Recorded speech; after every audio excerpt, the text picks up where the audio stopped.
Welcome to Life and Faith from the Centre for Public Christianity. I'm Justine Toe. In the Greek myth, Narcissus became so absorbed with his own reflection to the point that he became his own world and everything else fell away. And that story is where we get the term narcissism.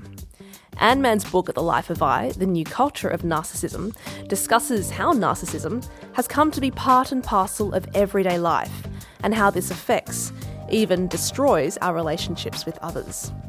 Manne is a prolific writer, a frequent contributor to The Monthly and The Australian. I spoke to her by phone from Melbourne.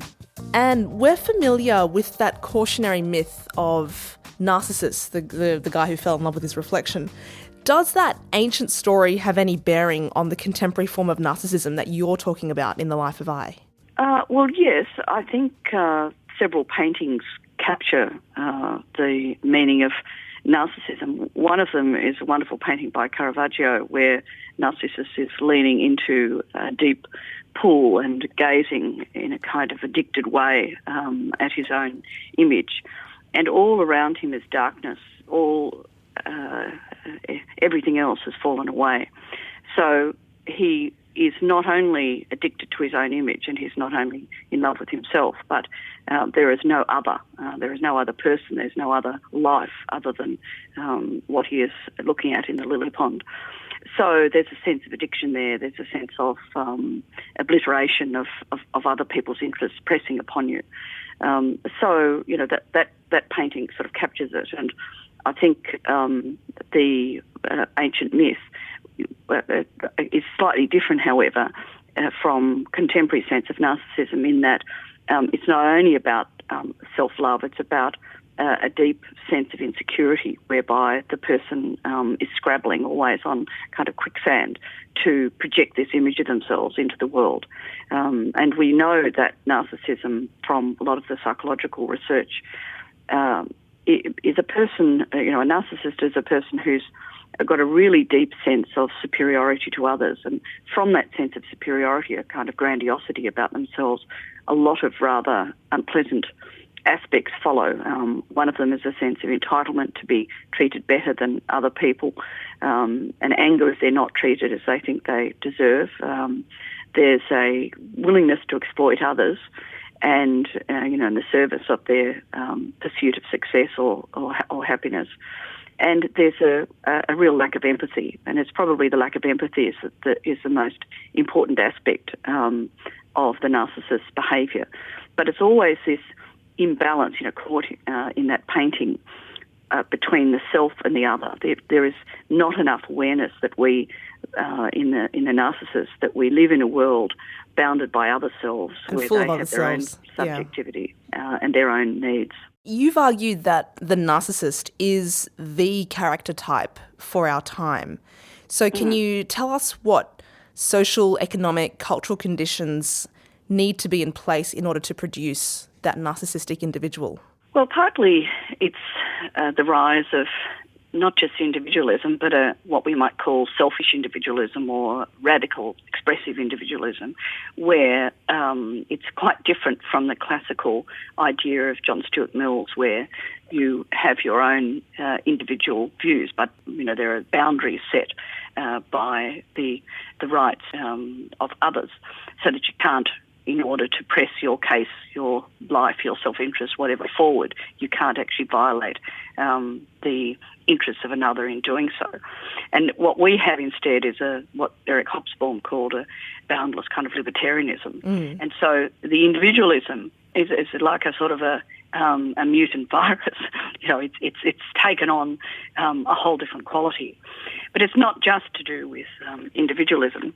It's also to do with a hyper-competitive and consumerist economy. So there's quite a lot of work, again, in empirical social psychology, looking at the effects of greater affluence, of greater competition, of the whole neoliberal leap forward into a free market economy where the muscular animal spirits of competition and drive and so on, ambition, are not to be bounded by the same preoccupations, for example, with inequality.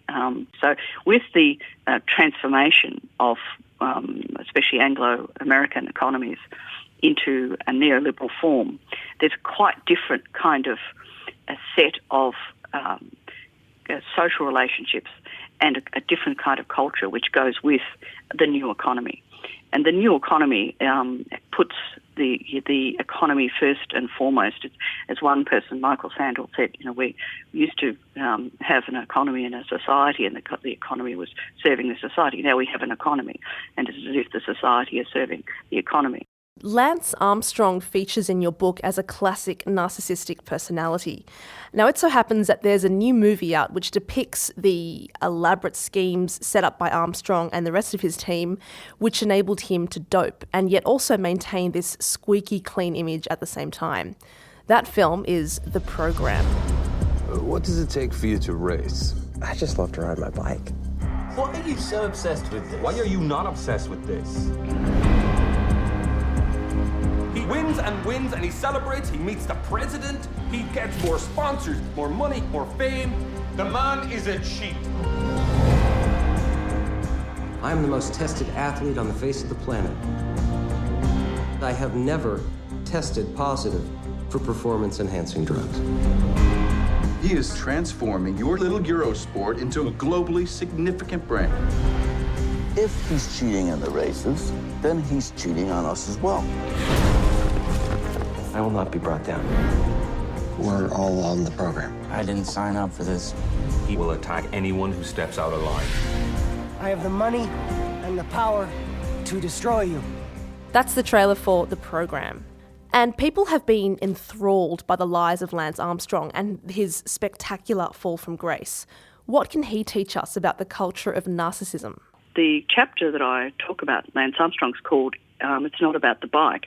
And it's called that because I wanted to show that actually many of the values of the outside culture of, whatever it takes and that success is everything and achievement is everything, were actually penetrating this wonderful race, but also sport.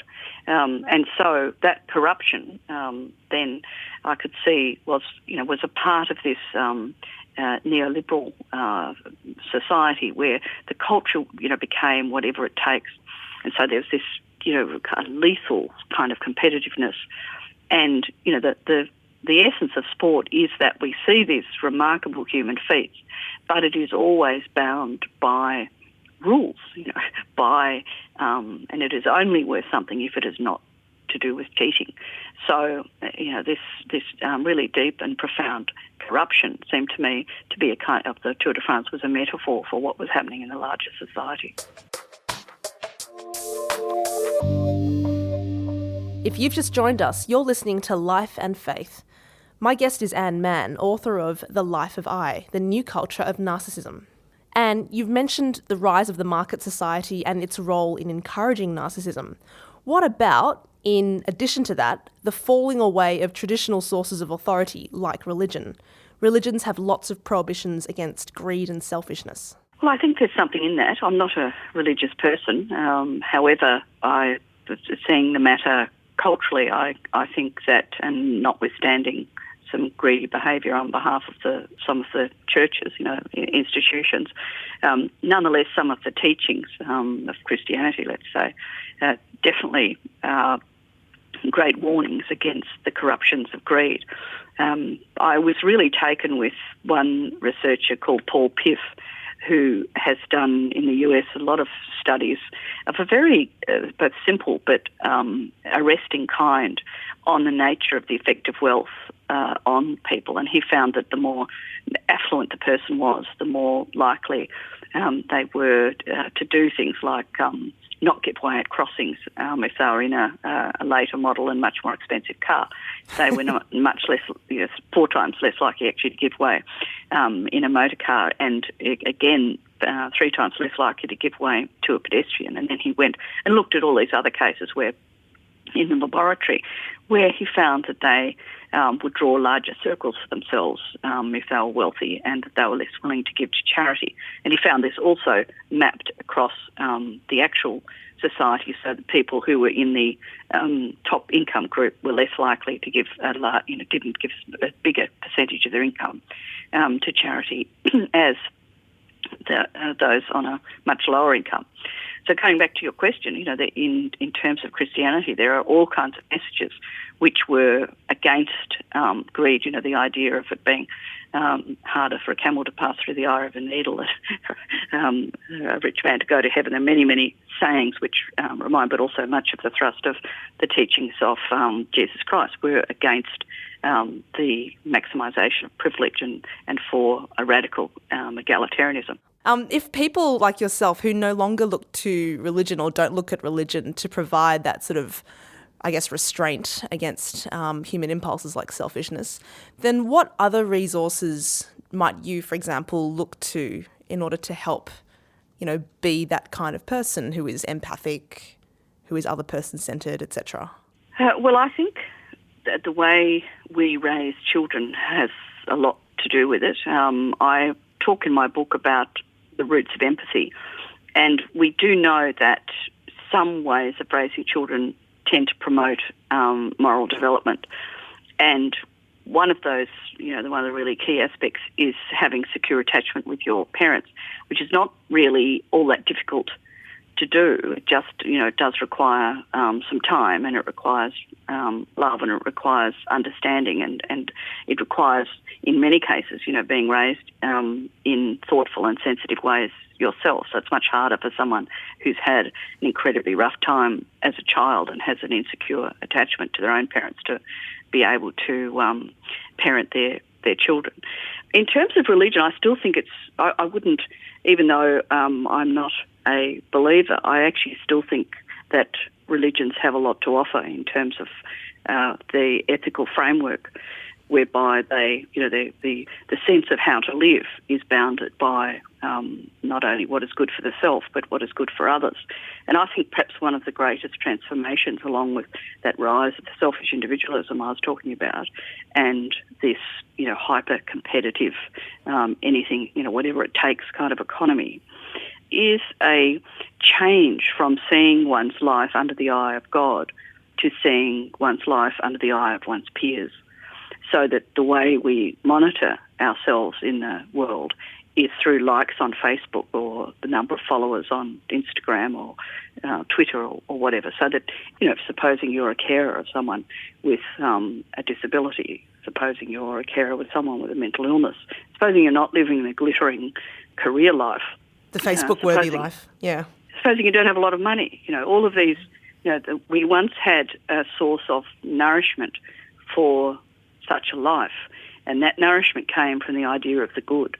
So I do think we need to, as many people, are not believers, we need to somehow rethink what it is to live a life, how to live, and to live it in the light of the good, not just to live it in the life of what is good for the self. What can hold back the narcissistic tide? There is a way in which we need political leadership to arouse our empathy, a leadership that is able to cut through the kind of narcissism on offer, stop using it as a part of politics, because often there is a dog whistling of narcissism in our federal politics, making people feel aggrieved that there's someone out there who's got it easier than they have, some welfare cheat, someone else is doing it easy, whereas they are doing it tough, and that all of that language is conjuring resentment in people. It's drawing it out rather than saying, look, we're an extremely wealthy society and we can afford this. We can actually contribute generously to foreign aid, or we can treat refugees in the following way. So that a lot of the behaviour of politicians has started to reflect the narcissism in the society at large, and actually both manipulating it and taking advantage from it. So those people who are tending towards behaving in a more narcissistic way can be guided either towards selfish behaviour, or alternatively they can be led towards more altruistic and empathetic behaviour. Thank you so much for talking with us, Anne. Your book, The Life of I, is very sobering and quite depressing, but it's good to know that you have some hope for us yet. Thank you. You've been listening to Life and Faith from the Centre for Public Christianity. For more on this topic and many more besides, go to publicchristianity.org.